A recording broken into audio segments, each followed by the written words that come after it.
नमस्कार, मैं विष्णु शर्मा आप सभी का आपके ही अपने चैनल विष्णु एडीपी में हार्दिक स्वागत करता हूं।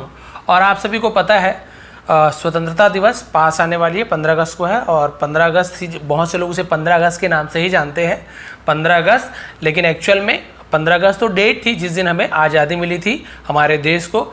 एक्चुअल में उससे इंडिपेंडेंस डे कहते हैं, हिंदी में स्वतंत्रता दिवस। ठीक है, तो उसके ऊपर मैं यहाँ पे एशे लाया हूँ, निबंध है जहाँ पे नए नए वर्ड्स आपको जानने को मिलने वाले हैं। जो स्टूडेंट्स हैं या जिन्हें जो टीचर्स हैं या जिन्हें भी एशे की ज़रूरत होगी तो आज उनका जो काम है हो जाएगा। इसके साथ ही साथ हम यहाँ पे समझ भी पाएंगे। भाई केवल याद करके रट करके बोलना ये ज़रूरी नहीं है, हमें उसे समझना भी ज़रूरी है कि भाई आप बोल क्या रहे हो। भाई बहुत से लोग क्या कहते हैं, रट्टा मार लेते, बोल देते, चलिए अच्छी बात है, बोलना है आपका काम तो हो गया, लेकिन आप जानिए भी तो उस दिन हुआ क्या था, क्या क्या चीज़ है, ये लिखा क्या हुआ, आप जो बोल रहे हैं उसका मतलब क्या, वो आपको जानना जरूरी है। और वही हम करते हैं। तो लेट नहीं करते, स्टार्ट करते हैं आज की ट्रांसलेशन, जहाँ पर आपको एशे और इंडिपेंडेंस डे प्रोवाइड कर रहा हूँ और बहुत सारे न्यू न्यू वर्ड्स आपको यहाँ पे जानने को मिलेगा, प्रोनाउंसिएशन भी आपको सीखने को मिलेगा। तो लेट नहीं करते, स्टार्ट करते हैं। तो यहाँ पे आपको मिल रहा है 500+ वर्ड्स एशे ऑन इंडिपेंडेंस डे, निबंध ऑन यानी पर इंडिपेंडेंस डे, स्वतंत्रता दिवस पर निबंध। तो देखते हैं सबसे पहले, one of the most memorable days in Indian history is 15 August. One of the most memorable days मतलब one of the most, one of the मतलब होता है उनमें से एक, किनमें से एक, मोस्ट मेमोरेबल डेज। मोस्ट यानी सबसे ज्यादा, मेमोरेबल यानी क्या होता है, इसका मतलब होता है यादगार, देश यानी दिन। ठीक है, यानी सबसे यादगार दिनों में से, सबसे यादगार दिनों में से एक इन इंडियन हिस्ट्री, इन यानी में, इंडियन हिस्ट्री यानी भारतीय इतिहास में। ठीक है, पूरा इसका मतलब क्या हुआ, भारतीय इतिहास में सबसे अधिक यादगार दिनों में से एक इज यानी है, क्या है, 15 अगस्त, 15 अगस्त है। तो भाई आप सभी को पता है सबसे यादगार दिनों में से 15 अगस्त सबसे ज्यादा यादगार दिन है। क्यों, देखिए, इट्स द डे, तो इट इज द डे इस टाइप से होगा।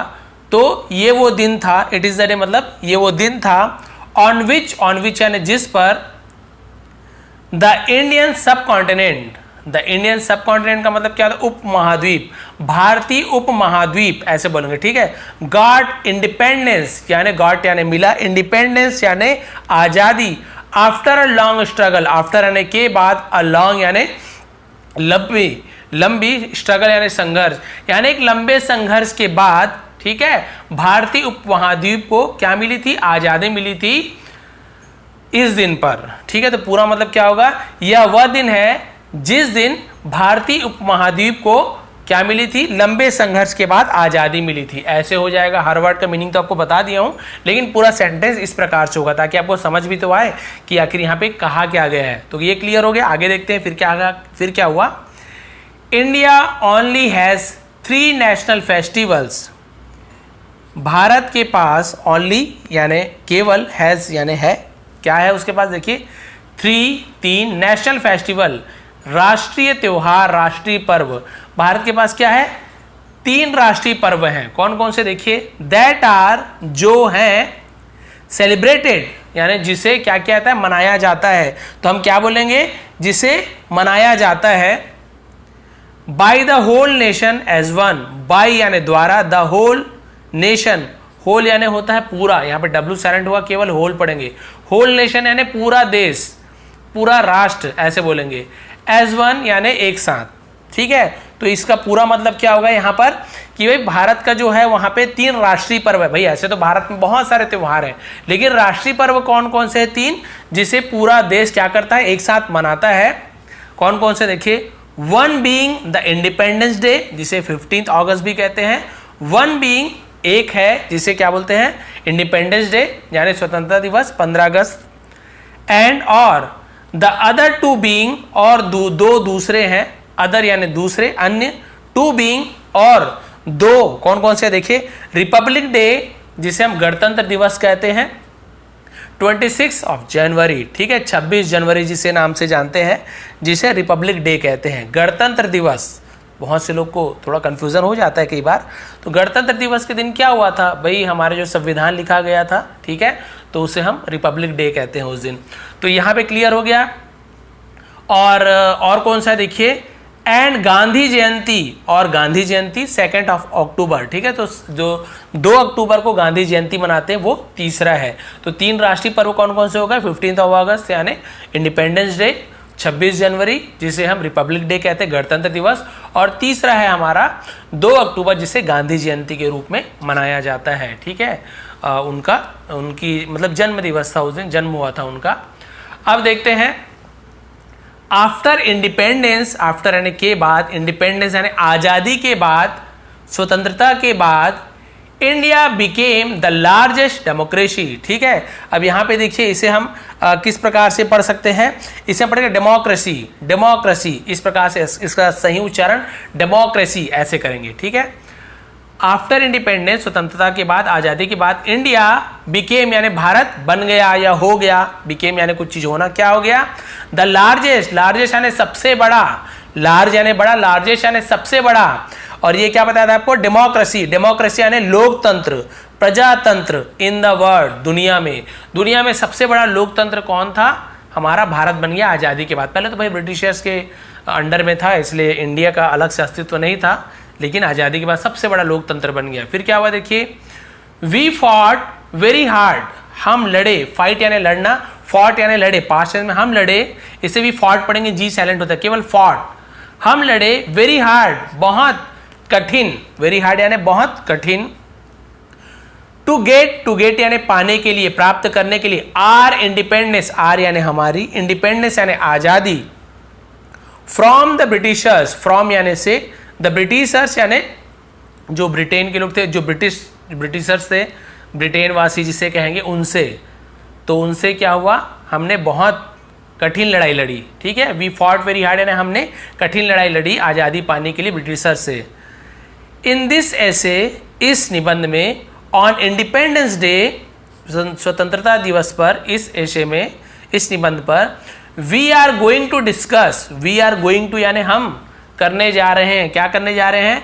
डिस्कस, हम चर्चा करने जा रहे हैं, तो वी आर गोइंग टू ऐसे कहिए, हम चर्चा करने जा रहे हैं, द हिस्ट्री यानी इतिहास, एंड इम्पॉर्टेंस और महत्व, इम्पॉर्टेंस यानी क्या होता है? महत्व, ऑफ इंडिपेंडेंस डे, स्वतंत्रता दिवस की इतिहास, स्वतंत्रता दिवस का इतिहास और महत्व को हम चर्चा करने जा रहे हैं कि क्या इतिहास था हमारी आज़ादी की और उसका क्या महत्व था। तो क्लियर हो गया। अब देखते हैं क्या थी भाई जो history of our independence day, our, ठीक है, हमारी, तो हमारा जो स्वतंत्रता दिवस है उसकी इतिहास क्या है, उसका इतिहास क्या है, तो देखते हैं उसका इतिहास क्या है। For almost 2 centuries the Britishers ruled over us. अब इसका मतलब क्या होगा? इसका मतलब होगा भाई आप देख सकते हैं फॉर का यूज़ हम क्या कर सकते, फॉर यानी तो के लिए होता है, फॉर यानी तक का भी यूज़ होता है, ठीक है। फॉर ऑलमोस्ट 2 centuries, तो 2 यानी 2, सेंचुरीज यानी होता है शताब्दियाँ, ठीक है।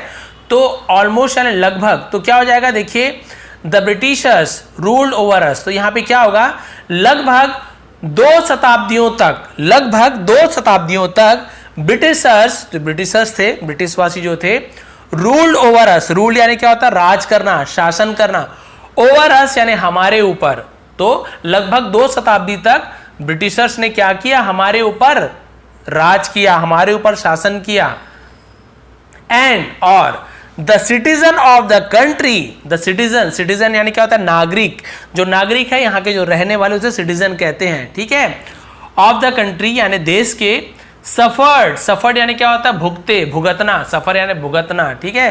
तो उन्होंने क्या किया, भुगता, क्या भुगता, अलॉट यानी बहुत ज्यादा भुगता, due to this, due to यानी के कारण, ड्यू टू यानी के कारण, किसके कारण, दीज, इन, ठीक है, इन।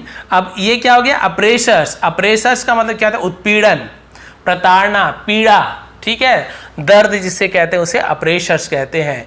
तो भाई जो हमारे देश के नागरिक थे, ठीक है, उन्हें क्या हुआ, इस उत्पीड़न को क्या हुआ, सहना पड़ा, किसके कारण, इन ब्रिटिशर्स के कारण, जो हमारे ऊपर शासन करते थे, बहुत सहना पड़ा भाई। हमें तो क्या हुआ, हमें तो सीधा, हम तो आज़ाद भारत में हमने जन्म लिया है, तो फिर हमें तो पता नहीं है कि उन्होंने क्या क्या चीज़ भोगा है। बहुत बहुत ज़्यादा कष्ट भोगे उन्होंने, जिसके बारे में अलग से वीडियो बन सकती है। इतना ज़्यादा उन्होंने भोगा है, उसके बदौलत हमें क्या मिली है? आज़ादी मिली है। उनके जो बलिदान था उसके कारण हमें आज़ादी मिली। आगे आप देखेंगे ब्रिटिश ऑफिशियल्स लिखा हुआ है। ऑफिशियल्स मतलब ब्रिटिश ऑफिशियल्स, इसका मतलब क्या होता है? इसका मतलब होता है कि जो आपके ब्रिटिश के जो अधिकारी थे, ब्रिटिश अधिकारियों ऐसे होगा, ठीक है।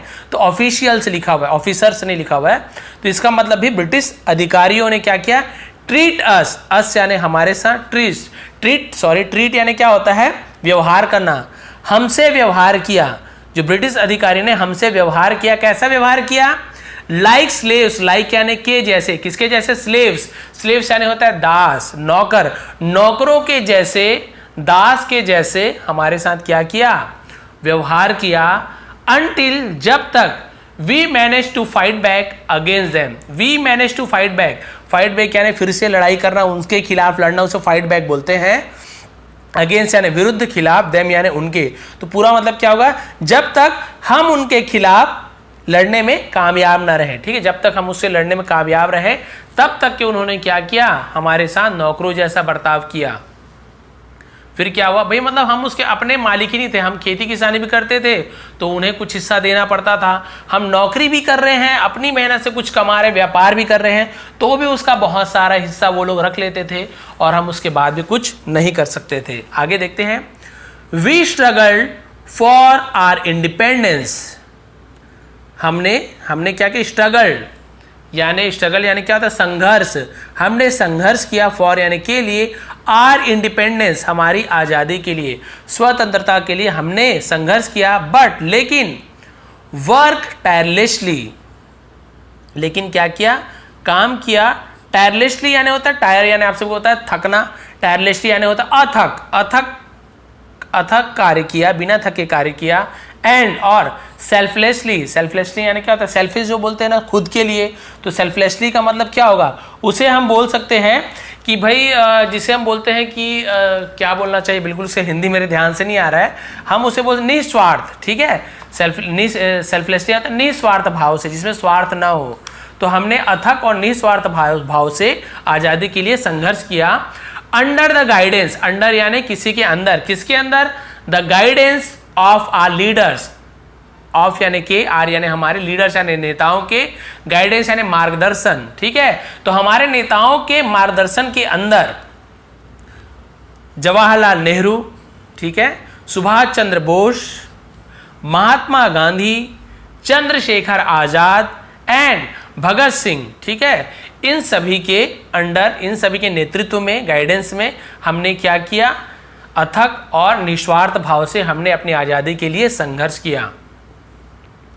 और क्या कि इनके बारे में और क्या कह दिया गया? देखिए, सम ऑफ दीज लीडर्स, ठीक है, सम यानी कुछ, दीज लीडर्स यानी इन नेताओं में से, इन क्रांतिकारियों में से कुछ, choose the path of violence, choose यानी चुना, उन्होंने क्या किया? चुना। द पाथ यानी होता है मार्ग, रास्ता, उन्होंने रास्ता चुना। ऑफ वायलेंस यानी हिंसा का मार्ग चुना, ठीक है। भाई जितने नेताओं का नाम दिया गया है, क्रांतिकारियों का नाम दिया गया है, क्रांतिकारी तो खैर जो लोग हिंसा को मतलब प्राथमिकता देते हैं उन्हें क्रांतिकारी कहा गया है। और जो जैसे कहा गया ना, यहाँ पे दो चीज़ दिया हुआ है कि कुछ नेता थे, उन्होंने क्या किया? वायलेंस को चुना, हिंसा को चुना, जिनमें कि आप सभी को पता है भगत सिंह हो गए, चंद्रशेखर आजाद, ये लोगों ने क्या चुना? हिंसा को चुना कि भाई हिंसा से ही हमें आज़ादी मिलेगी, ईंट का जवाब पत्थर से, इन्होंने ऐसे चुना। वाइल, जबकि सम चूज, कुछ ने चुना नॉन वायलेंस, अहिंसा, नॉन वायलेंस यानी अहिंसा। आप सभी को पता महात्मा गांधी जी थे वो अहिंसा थे, मतलब वो क्या थे? अहिंसा थे, अहिंसावादी जिसे कह सकते हैं, यानी वो हिंसा पे भरोसा नहीं रखते थे। लेकिन भाई सबका तरीका अलग है, लेकिन उनका लक्ष्य एक ही था, उनका गोल एक ही था कि हमें आज़ादी चाहिए उन ब्रिटिशर से, अंग्रेजों से। तो किन्होंने बहुत से लोगों ने हिंसा को चुना और बहुत से लोगों ने अहिंसा को चुना। बट लेकिन द अल्टीमेट एम, देखिए लिखा हुआ वही चीज आगे लिखा हुआ है, लेकिन द अल्टीमेट एम का क्या मतलब होता है? जिसे हम बोल सकते हैं अंतिम लक्ष्य, या फिर जिसे परम लक्ष्य या फिर जो अंतिम लक्ष्य था, ऑफ दीज यानी इनका, वॉज यानी था, टू ड्राइव आउट यानी क्या होता है? खदेड़ देना। ड्राइव आउट करना यानी खदेड़ देना यानी भगा देना, ड्राइव आउट करना। The Britishers from the country यानी देश से, ब्रिटिशर्स को बाहर खदेड़ देना उनका अंतिम लक्ष्य था, जैसे कि मैंने आपको बताया। एंड ऑन 15 अगस्त 1947, और ऑन यानी पर 15 अगस्त, हिंदी में हम अगस्त बोल देते हैं, इंग्लिश में अगस्त ऐसे बोलते हैं, ठीक है। जैसे जनवरी, फरवरी ऐसे बोलते हैं हम, जनवरी, फरवरी, तो हम सोचते हैं कि भाई इंग्लिश में भी ऐसे ही नहीं, थोड़ा सा उसका प्रोनाउंसिएशन अलग होता है, इसके ऊपर अलग से वीडियो बना दूंगा। जैसे मई बोलते हैं, एक्चुअल में मई होता है, ठीक है। अगस्त बोलते हैं अगस्त, अक्टूबर, अक्टूबर, इस प्रकार से उसका प्रोनाउंसिएशन अलग होता है। तो 15 अगस्त हम हिंदी में जो बोल रहा हूं तो, है ना। 1947, बहुत से लोग 1947 बोलते हैं, तो 90 नहीं होगा, 19 भाई, 19, तब इसे हम 19 बोलेंगे। क्या बोलेंगे? 19। और यदि आप बोलते हो, क्या बोलते हो, सॉरी, 90, अगर ऐसे बोलते हो तो इसका मतलब 90 होता है। तो बहुत से लोगों को कंफ्यूजन होता है, जैसे 30, 40, 50 ऐसे बोलते हैं, 13, 14, 15, 16 ऐसे होता है, ठीक है। ये थोड़ा सा समझाना जरूरी था। तो 1947 यानी 1947, 15 अगस्त 1947 को the long awaited dream come true. The long awaited यानी लंबा इंतजार, ठीक है। लॉन्ग अवेटेड यानी जिसका हमने क्या किया था? लंबे समय तक प्रतीक्षित यानी लंबे समय तक इंतजार किया था। ड्रीम कम ट्रू यानी कि सपना सच हुआ। लंबे समय से जो इंतजार था वो सपना सच हुआ। कब? 15 अगस्त 1947 को। इनके संघर्ष के कारण, सभी ने बलिदान के कारण हमारा देश आजाद हुआ था। Why we celebrate independence day? Why, क्यों? वी सेलिब्रेट, हम मनाते हैं, सेलिब्रेट करते हैं इंडिपेंडेंस डे, स्वतंत्रता दिवस, आज़ादी दिवस। 15 अगस्त को हम सेलिब्रेट क्यों करते हैं? तो भाई देखिए क्यों करते हैं, बस यही लास्ट पैराग्राफ है। The relive the moment, to relive यानी फिर से जीना, ठीक है। फिर से जीना, पुनर्जीवित, तो उसे रिलीव बोलते हैं। फिर से जीने के लिए द मोमेंट, अब इसे हम क्या पढ़ते हैं? मोमेंट ऐसे पढ़ते हैं। मोमेंट मतलब होता है पल या फिर क्षण, और एक होता है मूवमेंट। आपको थोड़ा सा कंफ्यूजन ना हो ये भी बताना मुझे जरूरी है। ये तो भाई मेरा क्या बनता है, ये मेरा, तो हम जैसे लिखते हैं, सॉरी, मूवमेंट ऐसे लिखते हैं, मूवमेंट। तो ये जो मूवमेंट है इसे हम बोलते हैं गति, हिलना डुलना, गति करना। और ये जो मोमेंट है, मोमेंट, इसका मतलब होता है वो पल, वो क्षण, वो समय, उसे मोमेंट कहते हैं। मोमेंट और मूवमेंट दोनों अलग है, कंफ्यूज नहीं हो। मूव करना यानी वहां से हिलना, गति होना, और मोमेंट यानी समय, क्षण, पल। तो उस पल को जीने के लिए, उस क्षण को फिर से जीने के लिए, एंड टू एंजॉय, और एंजॉय करने के लिए, ठीक है। एंजॉय करना यानी मौज करना, आनंद के लेना, मजे लेना, ठीक है, खुश होना। द स्पिरिट ऑफ फ्रीडम यानी क्या होता है? आजादी की भावना, ठीक है। एंड इंडिपेंडेंस, और स्वतंत्रता। वी सेलिब्रेट, हम मनाते हैं, सेलिब्रेट करते हैं इंडिपेंडेंस डे, स्वतंत्रता दिवस, ठीक है। तो उस क्षण को, जो आज़ादी की जो स्पिरिट थी, जो भावना थी, उस भावना को जागृत करने के लिए, उस दिन को मनाने के लिए हम 15 अगस्त के दिन फिर से उस दिन को जीने के लिए, उस पल को जीने के लिए हम 15 अगस्त मनाते हैं, ताकि हम कम से कम एक दिन तो याद करें कि उन्होंने कितना बलिदान दिया था, इसलिए हम उस दिन को मनाते हैं। अनदर रीज़न, और दूसरा कारण है, अनदर यानी दूसरा, अन्य रीज़न यानी कारण है, इज यानी है, टू रिमेंबर यानी याद करने के लिए, द सैक्रिफाइसेस यानी क्या होता है? बलिदान, त्याग, उसे सैक्रिफाइसेस, त्यागों को, बलिदानों को। एंड लाइफ्स यानी होता है जीवन, जान, ठीक है, जो जान दिए थे उन्होंने, त्याग किया था। वी हैव लॉस्ट, जिसे हमने खो दिया है। वी हैव लॉस्ट, हैव और लॉस्ट, ठीक है। तो वी हैव लॉस्ट यानी जिसे हमने क्या कर दिया है? खो दिया है। इन दिस स्ट्रगल, इन यानी में, दिस यानी इस, स्ट्रगल यानी संघर्ष, इस संघर्ष में जिनका बलिदान और जिनका जान हमने क्या कर दिया है? खो दिया है। बिसाइड्स भाई, बिसाइड केवल बिसाइड यानी बगल में होता है, लेकिन बिसाइड से लिखा हुआ है तो बिसाइड्स का मतलब होता है इसके अलावा। केवल एस नहीं लिखा होता, बिसाइड बस लिखा होता, तो बिसाइड यानी बगल में ऐसे बोलते हैं, लेकिन बिसाइड्स का मतलब होता है इसके अलावा।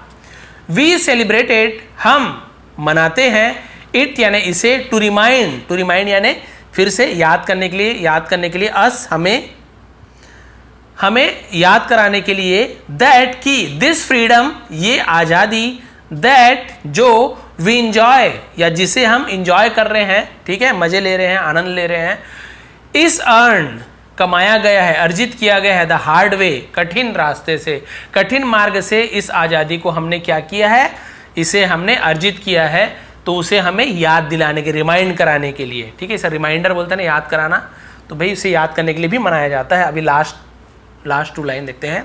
अपार्ट फ्रॉम दैट, अपार्ट के मतलब ये होता है के अलावा, फ्रॉम दैट, इसके अलावा, इसके भी अलावा, the celebration wakes up, celebration जो हम मनाते हैं, ठीक है, त्यौहार जो मनाते हैं, वेक्स अप हमें जगाता है।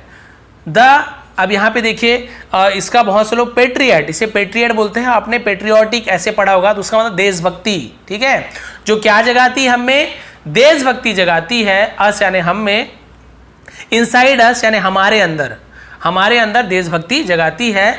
Along with celebration, along with celebration मतलब होता है अलॉन्ग यानी साथ में, विथ सेलिब्रेशन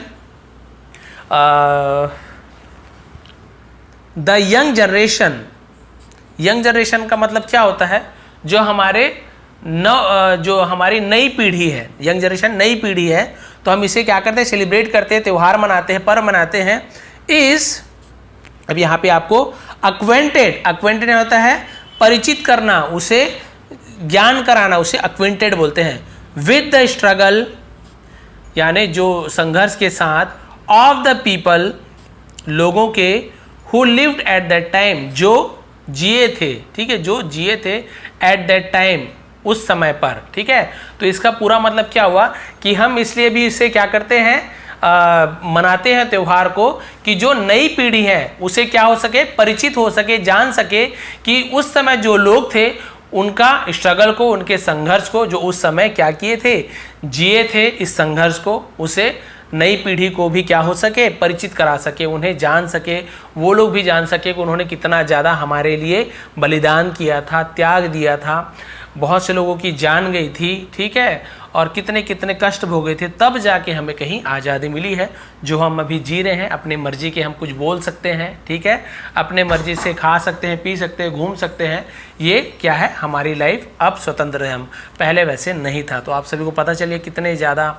मेहनत से हमारे जो स्वतंत्रता संग्राम सेनानी हैं, नेता हैं, उनके बलिदान से हमें आज़ादी मिली थी। तो आप सभी का बहुत बहुत धन्यवाद। इसका स्क्रीनशॉट आपको दे दूंगा फेसबुक पेज में, इसके अलावा आपको कम्युनिटी में दे दूंगा, ताकि आप सभी इसको अच्छे से तैयारी भी कर सकें, और जिन्हें केवल ट्रांसलेशन का मतलब था वो दोबारा इसको रिवाइंड कर सकते हैं, फिर से पढ़ सकते हैं। आप सभी का बहुत बहुत धन्यवाद। आपका दिन शुभ रहे।